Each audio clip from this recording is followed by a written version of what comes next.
This is the Lone Crater YouTube. We hope this video helps. You start by preparing the phone for repair and running basic boot diagnostics. First, back up your data to avoid loss, then charge the battery to 50% or more so the device won't die mid-process. Next, identify the exact Samsung model and login details. These determine firmware and recovery options. Once done, try a forced reboot. Hold power plus volume down for 10-15 seconds. If the phone responds, note error messages. If it stays stuck, you're ready for recovery or software reinstallation. You'll move into recovery, and if needed, reflash firmware to fix a dead boot log issue. First, boot to recovery by holding power plus volume up, plus Bixby on older models. Try wipe cache partition. This clears temporary system files without erasing data.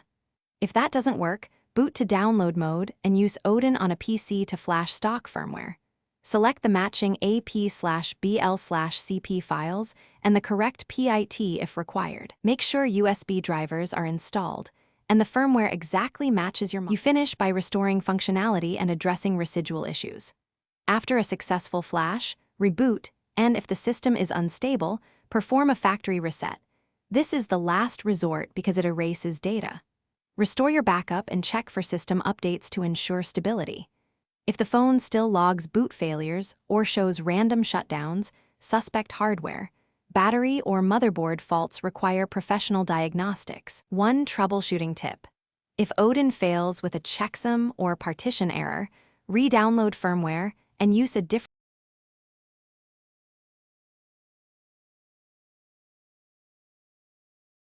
Thanks for watching. Consider subscribing if we helped you.